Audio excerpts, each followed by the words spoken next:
Bonjour à tous et bienvenue dans votre émission Mandarin TV Débat. Comme beaucoup d'entre vous le savent, Pékin, la capitale chinoise, est en train de se reconfiner après une résurgence de cas de Covid-19 ces derniers jours. Aux dernières nouvelles, plus de 200 personnes ont été testées positives. Comment expliquer cette résurgence? La situation épidémique à Pékin est-elle comparable à celle à Wuhan? Comment la France peut y faire face? Pour en parler, je suis avec Frédéric Annet, professeur de médecine d'urgence à l'Université Paris 13 et chef du SAMU 93. Professeur Annet, bonjour. Ni hao. Ni hao, oui, vous parlez chinois. Oui. Merci d'être venu jusqu'à nous. Alors, selon les médias, la soudaine résurgence du virus est liée au marché de Synfati. C'est le plus grand marché de gros alimentaires d'Asie. Est-ce que vous croyez à cette thèse? ou à cette hypothèse? Non, ce qu'on observe à Pékin, c'est qu'effectivement, comme à Wuhan, il y a une résurgence de ce virus et c'est lié à un marché d'animaux sauvages, mais le lien n'est pas encore... Pour Wuhan, on est sûr que c'est lié à l'introduction d'animaux sauvages et peut-être à leur consommation. Pour Pékin, on n'en est pas sûr. Est-ce qu'il y a une contamination interhumaine, c'est-à-dire entre deux personnes dans un marché? Dans ce cas-là, ça serait une coïncidence. Ou est-ce qu'il y a encore une transmission animale vers humain? Je crois que le plus probable, c'est quand même, puisque c'est le même virus, que c'est une contamination... exactement le même virus. Oui. Donc je pense qu'il y a plutôt une contamination interhumaine, c'est-à-dire dans ces lieux où les gens sont proches, comme les marchés, le virus peut se transmettre et probablement qu'il s'est transmis entre deux humains. Alors l'hypothèse la plus couramment citée est liée au saumon. Ça viendrait probablement du saumon de Norvège ou de son emballage. Oui, alors ça, c'est pas, si vous voulez, c'est pas le virus qui infecte le saumon, c'est probablement un virus qui a contaminé l'emballage, qui a été déposé par des humains, etc. Ce ne sont que des hypothèses, mais c'est pas le saumon qui transporte le virus. Alors, quelle différence entre le cas de contamination à Wuhan et celui à Pékin alors? La grosse différence, c'est qu'à Wuhan, c'était la primo-infection, c'est-à-dire c'est là où a démarré l'épidémie. Donc le premier cas, probablement à Wuhan, c'est une transmission donc, entre un animal et un humain. Entre un animal et un humain. Et on appelle ça l'humanisation de ces coronavirus. C'est un phénomène qu'on connaît très bien. Le seul problème, c'est que quand ce virus est passé du monde animal au monde humain, il était plus sévère que les autres coronavirus que l'on connaît. Il y en a 7 en tout. Il y en a 4 qui sont, si vous voulez, gentils et 3 méchants. Les 3 méchants, alors quels sont-ils? C'est le MERS qui sévit en Arabie Saoudite.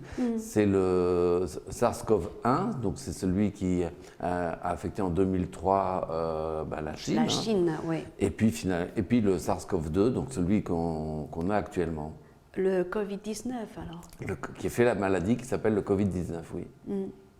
Donc on est bien d'accord, le coronavirus qui a démarré au marché de Wuhan est exactement le même virus que celui de Pékin. Oui, enfin, c'est ce qui a été dit. J'ai pas les preuves parce que j'ai pas lu de publication scientifique qui a comparé les deux génomes, mais a priori, oui, c'est le même virus. Et pourtant, on entend de plus en plus de chercheurs remettre en cause le rôle du marché aux poissons de Wuhan comme source de l'épidémie de coronavirus. Alors, quelle est votre analyse sur la question? Ce dont on est sûr, c'est que c'est un virus qui infectait le monde animal, comme tous les coronavirus. Donc, chauve-souris, pangolin, on ne sait pas trop bien. Un dernier article pense qu'il vient de la chauve-souris qui s'est mis dans le pangolin et et le virus là a acquis sa virulence pour être transmis chez les hommes. Donc ça, on en est sûr. Le lieu où cette transmission a été faite, écoutez, le marché, encore une fois, c'est une zone propice à la transmission interhumaine, puisque les gens sont très proches. C'est un espace qui est plus ou moins confiné, et donc est-ce que la transmission animale vers homme s'est mise dans ce marché où il y a simplement une transmission interhumaine? Ça, on ne le sait pas. Mais au départ, on pensait que c'était la transmission animale vers homme, c'était fait dans ce marché de Wuhan. On a l'impression que on raconte tout et parfois son contraire. Hein. Oui, parfois, bon, pour vous, spécialistes, vous savez comment vous y retrouver, mais pour le grand public, ce n'est vraiment pas évident. Hein. C'est pas évident, d'autant plus que c'est la science. Vous savez, on tâtonne, nous aussi, on est scientifiques, mais on a aussi des doutes. On avance, on recule, on teste une hypothèse, elle peut être bonne, elle peut être mauvaise. Et puis souvent, les hypothèses que l'on donne, c'est des hypothèses qui sont associées à une probabilité. Donc on n'est jamais à 100% sûr. Vous savez, la science, c'est jamais 100%. On donne des théories, des hypothèses qui peuvent être très probables, peu probables. Et donc, c'est ça qui déroute un peu le public, c'est que nous, scientifiques, on n'est jamais sûr de rien. Et c'est pour ça qu'on avance. Parce que si on était sûr de ce qu'on dit, et si la science était une vérité absolue, on n'avancerait plus, parce que la vérité n'avance pas. On remet toujours en question ce qu'on connaît. Donc au début, on avait dit que la transmission animal vers homme, c'était dans le marché de Wuhan. C'est ça. Maintenant, on repère des cas de plus en plus éloignés dans le temps. Donc on se demande finalement si ce qu'on voit actuellement, c'est peut-être une deuxième vague d'une épidémie qui s'était répandue à bas bruit avant. Donc, auquel cas, pas la résurgence, auquel cas l'apparition du virus à Wuhan serait une réapparition. Exactement. Ouais. Mais tout ça, encore une fois, on n'est pas sûr. Hein. C'est des hypothèses qu'on va tester. Et malheureusement, la science, le temps de monter des études, le temps de collecter les données, de comparer les données, ça prend beaucoup de temps. On ne peut pas répondre instantanément. Mais dans ce cas-là, je pose une question d'ordre politique. Hein. Je ne suis pas là pour polémiquer, mais on pourrait quand même dire de manière sûre et certaine que Donald Trump s'est trompé, en disant en parlant du virus de Wuhan, en accusant la Chine d'avoir propagé le virus dans le monde alors. Alors, Donald Trump, c'est pas un scientifique, c'est un politique et probablement qui règle des comptes. Là-dessus, les scientifiques, ce qui est sûr, c'est que l'épidémie visible a démarré en Chine, ça on est persuadé. Hein, l'épidémie visible a démarré en Chine, voilà. Déjà, on peut retenir ça. Elle s'est propagée dans le monde entier, mais la problématique n'est pas d'accuser un pays plus que l'autre. Bon, c'est pourtant ce qu'il a fait. Hein. Oui, mais il a accusé. Mais certains pays l'ont rejoint en demandant, en réclamant... on va dire des dommages et intérêts à la Chine, où je trouve ça extrêmement grave. Hein. Oui, ça ne serait jamais vu. C'est un problème de santé publique. S'il y avait une épidémie qui avait démarré en France, on ne demanderait pas des indemnités au pays qu'on contaminerait. C'est une maladie. Il faut que le monde entier travaille pour trouver des traitements, pour limiter cette épidémie. Il n'est pas du tout question d'aller accuser des Chinois qui auraient fabriqué un virus pour contaminer le monde. Là, on est dans de la mauvaise politique. Mais où en est-on aujourd'hui au niveau des traitements, puisque vous parliez tout à l'heure de la coopération entre les scientifiques pour trouver des traitements? Alors, il y a beaucoup d'études en cours. Il y a actuellement peu de pistes sérieuses. Deux molécules semblent émerger. Alors, la plus récente, c'est la dexaméthasone. La dexaméthasone, c'est un corticoïde, c'est un anti-inflammatoire. Alors, ça ne va pas tuer le virus, mais ça va limiter les conséquences de l'inflammation liée à cette maladie.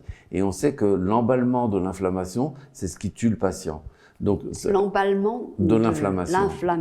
Hein. Donc, ça ne va pas tuer le virus, mais ça va limiter les conséquences de la maladie. Et les études, c'est pas encore publié, mais ça a été annoncé à la presse, les premières études qui seraient bien conduites montrent qu'il y aurait une réduction de la mortalité pour les patients les plus graves de l'ordre de 30%. Donc c'est une molécule intéressante, il faut bien lire les publications, et puis ça a l'avantage d'être une molécule qui coûte pas cheret qui est largement distribuée dans le monde entier. Donc il n'y aura pas de difficulté d'approvisionnement. L'autre molécule, c'est le remdesivir, qui là, lui, est une molécule qui a été utilisée contre Ebola. C'est une molécule qui s'attaque au virus. Et les premières études, alors c'est pas le médicament miracle, mais les premières études bien conduites montrent que les patients s'améliorent plus rapidement avec cette molécule, mais il n'y a pas encore un effet net sur la mortalité. Donc, si vous voulez, c'est les deux grandes pistes que l'on a actuellement, pour lesquelles on a des éléments de preuve assez importants. On a l'impression que dans ce domaine-là, les chercheurs et les médecins avancent doucement, en fait. Et oui, on est obligé d'avancer doucement parce que si on veut proposer un traitement au monde entier, comme un vaccin, comme un nouveau traitement pour ce virus, il faut être sûr que ce médicament ne va pas tuer plus de personnes qu'il va en guérir. Et puis, il faut être sûr, donc ça c'est ce qu'on appelle la safety, donc être sûr que ce médicament ne fait pas plus de mal que de bien. Et la deuxième chose, c'est qu'il faut démontrer qu'il est efficace. Et pour démontrer qu'il est efficace, on n'a qu'une manière de faire, c'est comparer un groupe qui est traité avec un groupe qui a les soins habituels, mais sans ce médicament. Et si on voit une différence, alors on peut le proposer à tout le monde. C'est la base des essais cliniques. Et si on ne fait pas cette méthodologie, qui peut être un peu contraignante, on n'aura jamais finalement la vraie preuve que le médicament marche.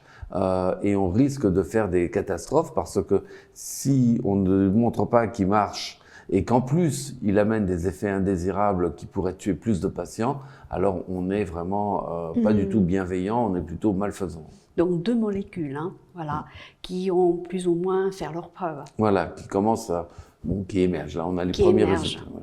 Ok. Qu'en est-il de la recherche sur les vaccins? Alors les vaccins, il y a une espèce de compétition entre tous les laboratoires américains, chinois, français, Alors, anglais on peut faire aussi. un point là-dessus. Écoutez, les plus avancés sont à la phase clinique, c'est-à-dire que les plus avancés ont commencé l'expérimentation humaine. C'est des expérimentations de tolérance. Alors, ça a été annoncé en Chine et en Angleterre. En France, je sais pas, mais en tout cas, peut-être que ça fait, mais ça n'a pas été annoncé. Oui. En Chine et en Angleterre. Je crois qu'aux États-Unis aussi, ça commence.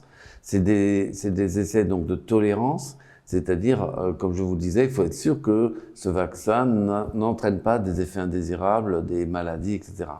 Donc on vaccine si vous voulez, un échantillon, une cohorte de gens, et on regarde si effectivement ce vaccin, d'abord, induit une réponse immunitaire. Donc, on fait ce qu'on appelle une escalade de doses, c'est-à-dire qu'on fait plusieurs dosages de ce vaccin pour voir quel est le meilleur dosage qui apporte les anticorps, l'immunité. C'est pas trop dangereux? Non, c'est pas dangereux. Avant, il y a une phase d'expérimentation animale. Tout danger n'est pas écarté à 100%, mais c'est très rare que dans cette phase-là... C'est après la phase d'expérimentation sur les animaux qu'on passe aux humains. Exactement. Ouais. Et une fois qu'on a trouvé à la fois l'efficacité et la tolérance, à ce moment-là, on va faire un essai clinique, c'est-à-dire qu'on va regarder si réellement ce vaccin à grande échelle marche. Et si ça marche, eh bien, on le propose pour toute la population. Et en Chine, on a obtenu des résultats plus ou moins encourageants en la matière? C'est pas encore publié. C'est pas publié. Y a rien en Angleterre non encore. Plus. Non, on sait qu'il y a plusieurs vaccins qui entraînent une réponse immunitaire chez les animaux, puisqu'il y a des modèles de cette maladie chez les animaux, en particulier chez le macaque. C'est une espèce de singe qui reproduit cette maladie. Donc tout ça, ça a été fait sur les modèles animaux. Ça semble marcher. Maintenant, je pense que comme tout va très vite, je pense que l'année prochaine, on va dire entre décembre et 2021, courant 2021, on devrait avoir les premiers vaccins qui arrivent sur le marché. Alors, qu'en est-il pour la France ? La France, elle est dans la compétition. Par contre, il n'y a rien de publié pour l'instant. Donc, je ne sais pas du tout si ils en sont au stade de l'expérimentation humaine, s'ils ont fini les safety. Voilà, donc on ne sait pas encore. Est-ce que la Chine, les États-Unis et la France, et pourquoi pas l'Angleterre, travaillent ensemble pour trouver justement des vaccins ? Et pourquoi ces scientifiques-là ne travailleraient pas ensemble? Dans un monde idéal, tout le monde devrait travailler ensemble. C'est ce qui se fait, si vous voulez, dans le partage des connaissances. Le partage des connaissances est publié dans des journaux que tout le monde lit. Mais par contre, il y a un aspect aussi de compétition entre les différents laboratoires, puisqu'il y a des enjeux financiers énormes. Si on a une résurgence de cette maladie l'année prochaine, en 2021, le laboratoire qui aura le premier breveter son vaccin aura une espèce de jackpot parce qu'il va le vendre. Alors tous les labos disent qu'ils le feront sans gagner d'argent. Bon, je n'y crois pas trop. Il y a forcément des enjeux financiers extrêmement importants. Alors, un porte-parole de la municipalité de Pékin a déclaré: la situation épidémique dans la capitale est extrêmement grave. En quoi est-ce qu'elle est extrêmement grave? Je pense qu'il surréagit un petit peu parce que selon les chiffres qui ont été communiqués, qui sont les chiffres officiels, il y aurait, Vous pouvez rappeler ces chiffres-là? voilà, il y a environ 200 contaminés à 200 Pékin. contaminés, oui, sur 21, 21 22. millions, 21 millions d'habitants. Donc c'est extrêmement peu. Et connaissant les mesures, l'avantage qu'on a par rapport à Wuhan, c'est qu'à Pékin, on connaît la maladie, on connaît les mesures efficaces. Donc tout ça, on peut le faire très rapidement. Alors qu'à Wuhan, on courait derrière le virus. Là, on a détecté le virus et on fait tout de suite les mesures. Donc je pense que même un foyer de 200 personnes infectées, je pense que les autorités vont rapidement le circonscrire avec les mesures qu'il a développées à Wuhan. Si à Wuhan, on n'a pas réussi, c'est parce qu'on courait derrière le virus. On courait derrière le virus. Voilà, là, à Pékin, c'est-à-dire, on était en retard par rapport au virus. Et puis on hésitait, je crois. On hésitait, il y avait on une savait pas phase trop, d'hésitation. Voilà. Et puis déclencher un confinement tel qu'il a été fait dans Wuhan et Hubei, la région avec 51 millions de... Ça a été difficile comme décision. Voilà. Hein. Ouais. Alors que maintenant, on sait que ça marche, on connaît les mesures, l'administration sait enclencher ça, donc ça va beaucoup plus vite. Donc autant on était en retard à Wuhan par rapport au virus, autant à Pékin, on est en avance, puisque c'est des détections systématiques qui mettent en évidence ces clusters, et là tout de suite, on le fixe. Donc je ne suis pas inquiet pour Pékin, je me trompe peut-être, mais je ne suis pas inquiet. Je pense qu'il fait très chaud, comme vous avez dit, à Pékin en ce moment. Je crois qu'il y a une saisonnalité sur ce virus, qu'il aime plutôt les températures entre 5 et 15 degrés, avec une humidité un peu assez basse. Ça, c'est les dernières publications qui le montrent. Donc ce qu'il faut surveiller, c'est plutôt les pays qui sont pas encore contaminés, qui ont ces températures, pour voir si vraiment il y a à la fois une saisonnalité et si vraiment ce virus peut redémarrer à l'hiver. Donc pour l'instant, je me trompe peut-être, hein, que je vous dis, le scientifique n'est jamais sûr, mais aussi bien en France qu'en Chine, je ne suis pas très inquiet. Et pourtant, pour le court terme. Pour le court terme, justement. En parlant du court terme, là, je pense notamment à la Guyane. En ce moment, la situation peut être qualifiée de grave, à tel point que je crois que ce département risque d'être reconfiné. Voilà. En fait, pourtant, là-bas, il fait chaud quand même. Il n'a jamais été très déconfiné. Alors là-bas, il y a beaucoup de problèmes. D'abord, il y a beaucoup de populations qui ne sont pas contrôlées, des Brésiliens irréguliers. C'est que la Guyane a une frontière avec le Brésil, et dans le Brésil, l'épidémie flambe. C'est ça. Mais la Guyane, c'est quand même pas, c'est pas je connais bien la Guyane parce que j'y vais souvent. Parlons-en alors justement. Voilà. La densité de population, elle n'est pas comparable avec ce qui se passe à Paris. C'est-à-dire Cayenne, c'est 250 000 habitants. Donc, si vous voulez, c'est pas des millions d'habitants. Vous voulez dire par là que la densité est assez faible. Donc, est assez faible. Et après, il n'y a que de la forêt. Il y a Kourou, mais après, il n'y a que de la forêt. Donc, les gens sont assez isolés, ce qui défavorise la contamination. Par contre, à Cayenne, il n'y a que 15 lits de réanimation, il y a très peu de services, mais la population est très jeune par rapport à la France. Et on sait que les formes graves, c'est plutôt les patients âgés. D'autre part, il y a les Antilles qui ont des hôpitaux et font actuellement des transports sanitaires vers les Antilles qui ne sont pas très très loin. La Martinique, je crois, a mis à disposition une dizaine de lits de réanimation pour la Guyane. En plus, on va envoyer des médecins, des infirmières pour soulager un peu les équipes de réanimation. Donc pour l'instant, la situation, elle est préoccupante, mais elle n'est pas dépassée. Hein, elle n'est pas dépassée. J'espère qu'ils vont pas vivre ce qu'on a vécu à Paris et dans l'est de la France, avec une espèce de vague de patients comme ça, où on a été un peu submergé.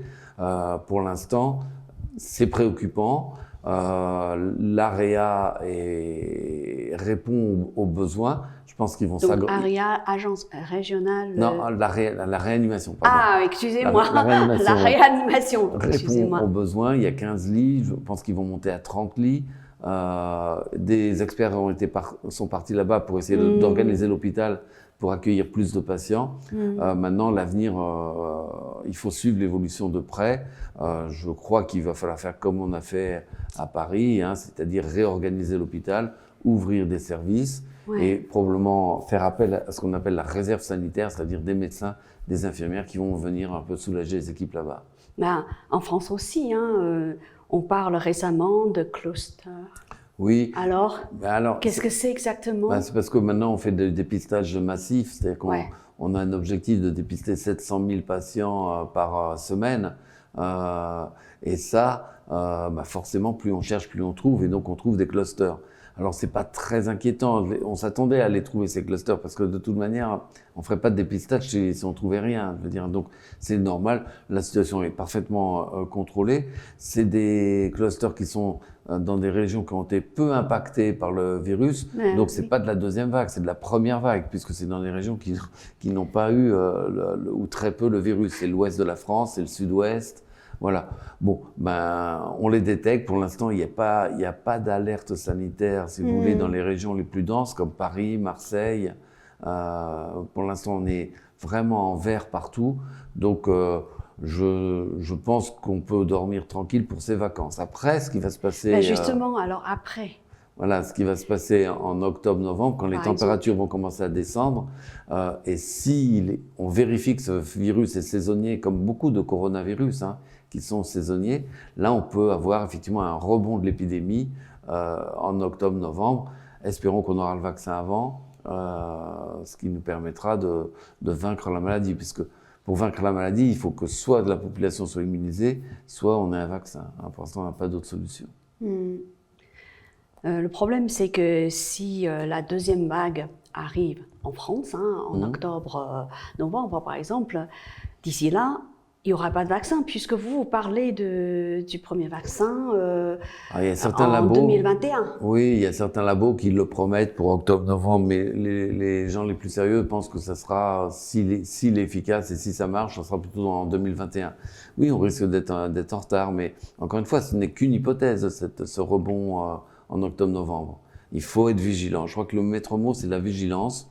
Il faut garder les masques, garder la distanciation physique, probablement jusqu'en octobre-novembre, et après, bien observer ce qui va arriver. Ben, j'ai l'impression que les gens sont de moins en moins vigilants. Oui, Du moins dans les transports en commun. Enfin, dans les transports en commun, ils sont quand même prudents. Mais pour ce qui est de la distanciation sociale, physique, oui. on ne la respecte pas vraiment. Oui, et c'est très dommageable. À l'heure où je vous parle, on n'a pas d'alerte. C'est-à-dire qu'on a, si vous voulez, on a des marqueurs qui prédisent. C'est avant qu'il faut alerter, pas après. Non, mais on a des marqueurs prédictifs d'arrivée d'une deuxième vague. Par exemple, c'est le taux de PCR positif, c'est le taux d'appel au SAMU. Donc ça nous alerte sur ce qui va arriver dans quelques semaines. Pour l'instant, il n'y a rien. Donc on est, si vous voulez, on est assez tranquille. Il faut garder le masque, mais ça on le répète tout le temps. Il faut garder la distanciation. Il faut probablement alléger les choses en plein air, parce qu'en plein air, on sait que le virus se diffuse très peu. Il faut alléger les choses sur les écoles, parce qu'on sait que dans les écoles, les enfants d'abord s'infectent très peu et sont peu transmetteurs de ce virus, et que même s'ils attrapent la maladie, c'est pas grave. Donc vous voyez, je crois que l'avenir va nous dire qu'il va falloir bien cibler les actions de barrière chez les gens à risque, ça c'est important, les personnes âgées, les personnes qui ont des maladies chroniques, et peut-être relâcher certaines mesures parce qu'il faut que l'économie tourne, parce qu'il faut que on peut pas arrêter une société comme ça et mettre tout le monde dans des lieux fermés, c'est pas possible. Alors, on revient à Pékin. Je le disais tout à l'heure, un porte-parole de la municipalité de Pékin a déclaré la situation épidémique est extrêmement grave. D'un autre côté, le quotidien officiel chinois, The Global Times, lui tente de rassurer ses compatriotes. Alors, il dit ceci, Pékin n'est pas Wuhan. Pékin bénéficie de l'expérience de la lutte contre le coronavirus au cours de ces derniers mois. Alors, comment expliquez-vous cette contradiction les deux attitudes. Voilà, la deuxième attitude est la bonne, et c'est ce que je vous disais, c'est-à-dire qu'à Wuhan, on courait derrière le virus, à Pékin, on est en avance par rapport au virus, et on profite de l'expérience de Wuhan pour tout de suite circonscrire le virus. Par contre, je pense que le message un petit peu affolant des autorités était destiné à la population pour qu'ils soient vigilants sur les mesures barrières, parce que on fait un peu peur pour que les gens restent très vigilants sur le port du masque, sur la distanciation. Et ça, c'est de bonne guerre. Mais sincèrement, 200 cas et pratiquement aucun grave, d'après ce que je sais, sur 21 millions d'habitants, c'est pas la catastrophe. Et quand je regarde tous les jours les chiffres de nouvelles contaminations en Chine, oui. ça n'explose pas du tout. Hein, donc ouais. ça ne remonte pas. Hein, donc on est plutôt. Pékin est tout à fait capable de maîtriser cette situation. Complètement, oui. Ouais. Même si elle arrive à Paris, je pense qu'on la maîtriserait. Ben aussi, justement. hein. Alors, en parlant de Paris, je me souviens en décembre, entre décembre et janvier, au plus fort de la crise sanitaire de coronavirus en Chine, plus précisément à Wuhan, à l'époque, on pensait que ça allait être localisé en Chine. Donc la France était plutôt tranquille. Et pourtant, eh bien, vers fin février, ça a démarré brusquement en France. Et comment, selon vous, la France doit faire face à cette résurgence de cas de Covid-19 à Pékin? Je crois qu'effectivement, il y a eu on a sous-estimé le fait initialement que cette épidémie en Chine pouvait devenir une pandémie mondiale.